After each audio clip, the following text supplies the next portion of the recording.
we're going to go ahead and set things up so that anyone who wants to play along with me at Heroes of Holdem today can be on a level playing field. So I'm going to quickly go through a tour of the pre-made heroes, talk a little bit about their strengths, maybe about how I would play them. We'll look at the wizard. Wizards are very powerful heroes in this game. They can do some really cool stuff. So first, identify. A random hole card from each opponent is revealed to you for 3 hands.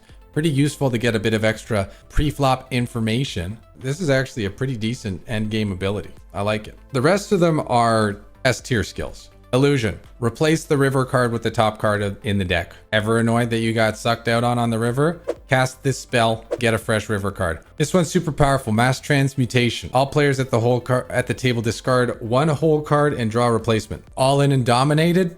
Ace Queen against Ace King.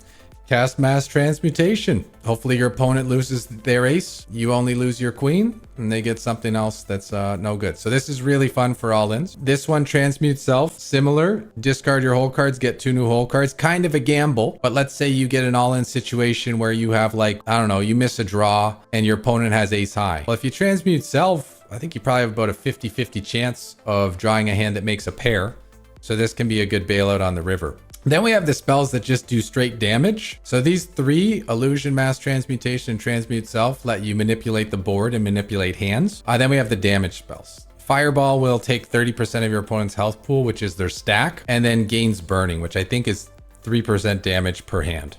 Immolation, all opponents at the table will receive Burning State for 9 hands, which again, I believe is 3% damage per hand. I will confirm that by checking the white paper. Burning, wow, 5%. So this spell basically is going to take off about 40% of your opponent's health. This smoke bomb gives you an extra life, basically. War drums, 30% of the time when you have the button, no one else can cast abilities, which is helpful, especially if you're going to light them on fire and they have a counter spell. Silken Robe will decrease the duration of debuffs. So if someone casts Immolation, instead of being 9 hands, it would only be 4 hands. And then Antidote Potion, 50% chance to remove all debuffs when you have the button. So same story.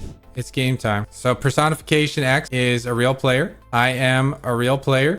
Are you sure about that? The Occultist is an NPC. The Occultist has a minion, which is the Diamond Dragon. It's also going to be a bot. And then there's a Healer's Angel. Pocket 8s, I'm going to be all in. It's only 20 blinds with the Stratolon. Now, do I want to cast any spells? Probably not. You generally don't want to use your spells super early in the game. So I'm just going to pass. 8s versus 6s, great spot. Just need a Fate of Spade. Uh-oh. Do I want to cast this? I'm going to hope the board pairs. It did. Nice. I'm just going to pass, scoop the pot. A random hole card from each opponent is revealed to you for 3 hands. I'm going to save my stuff for the final table, hoping that I make it that far, of course. Oh, my minion just won a pot. So watch, my health is 5251. After this hand is done, that leech is going to kick in and we're going to get a little health boost, a little chip up. It wasn't much. It was 20. Just going to check down here. Definitely not the best run out, but maybe the queens are good. Nope. I'll show you guys the leaderboard after this game, and then I'll kind of go through my strategy guide after as well. Oh, let's go. Personification. Big all in. Queen 10. He's gambling. He's going to need some help. Occultist with the 4. Okay, he's out. But he can cast Decoy Trap, which is going to give him 75% of his stack back. If you lose the showdown, heal for 75% of your bets in the hand. So this would be the time he should cast Decoy Trap. There he goes. And just like that, he's got some chips back. Not quite as much as he had before, but a decent heal. Well, I'm probably going to use my magic once we make the final table. If I get into a spot where I need to use it, I'm going to use it. But my general goal in these tournaments is to avoid having to use my abilities until I get to the final table. 2-1 here, decent price. I don't have to gamble, so I'm going to let that one go. The one thing though, chat, when you're up against a wizard who can cast some of these crazy spells, you don't necessarily want to call all ins quite as wide as you normally would. So all right, I'm getting a big pot here. I want to see 1 card, so I'm going to cast Identify and I get to see 1 of their cards. So there's a queen and a 9. Hopefully the other one's not a 10, and hopefully the other one's not a queen or a jack. And you see the minion, see how bad they play? He puts in most of his chips and then queen 9. I mean, yeah, I got to cast it. No. Oh man. All right, all players discard 1 whole card. Keep my king. Nice. So they had queen 9, I had ace king. Now they have 4-9. We got rid of their queen and I have king 10. So luckily I lost my ace and not my king. We broke up their 2-pair. So that's the power of mass transmutation. Kind of fun. We get to see one of everyone's cards. Useful bit of information. Like if he's in with a 6 in his hand, we're getting 2-1, like we're gonna call. He's got a 7. I'm gonna assume the other one's higher than a 9. So we're gonna fold. And now identify no longer is active. Okay, so now we're on the final table and we can really unleash the power of the wizard. I'm gonna make a weird play here. I'm gonna limp in because I want to be able to cast one of these spells. Playable pre-flop ability phase. The betting happens, then the abilities. So the pre-flop just happened. Now I can cast a pre-flop ability. All players at the table receive Burning State for 9 hands. Get wrecked, everybody. So they are going to lose 5% of their health for the next 9 hands, unless they have one of those pieces of equipment or spells that gets rid of, we call these a debuff. So my opponents are taking 5% damage every hand. Oh, 2-pair versus 2-pair. Does Courage have any spells left? Nope. Personification gonna get the double. All in a call. Ooh, domination. And he spikes the 7. And Courage spikes the ace. Justice is served. Personification. No extra life spells left. He's gonna be GG out in 6th. Nice. Courage with the knockout. This is good.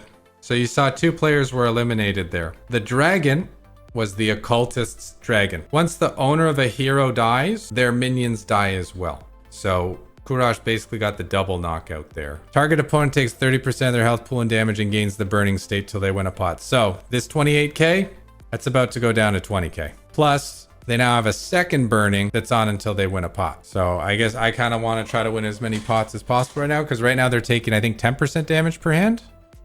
Yeah, about 10% damage per hand from these 2 burnings. So with Fireball, you want to target a player who has a big stack, and you take away 30%. I mean, I cover, so I'm going to go all in. It's the bubble. Puts Courage in a pretty tough spot. Queen 8 versus 6s. Okay. Pot's starting to get bigger. Don't think big enough that I want to use this. Same. I'm not going to use the other one.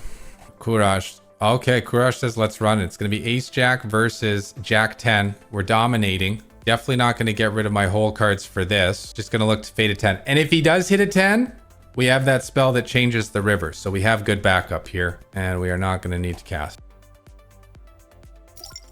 We saw Courage used his healing potion. So he's on his last life now. Healer also has a healing potion, so he has an extra life behind.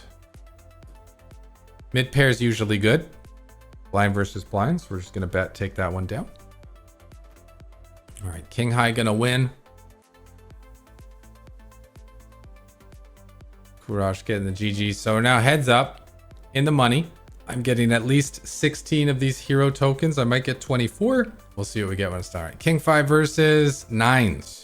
Sure. Just for show. Discard your whole cards, draw 2 new ones. Let's see if we can find a Jack or a 10. King 5 turns into 10-8, giving us 2 pair. We do not need to change the river. We can just pass on that. And we're going to win that pot. All right, 4, 4, 7 more. We got A6. We're probably going to win this one. And even though it doesn't matter, just for show, I'll show you guys. We can change that 3 on the river to a random card. In this case, it's a 6, bumping us from 1 pair to 2 pair. It didn't matter, but I just wanted to show you guys that ability in play. So we used all 6 of our abilities. We beat the field. We got 24 hero tokens, and we got 2.88 in rank from winning that 4-man sit and go. GG. That is how you play a wizard.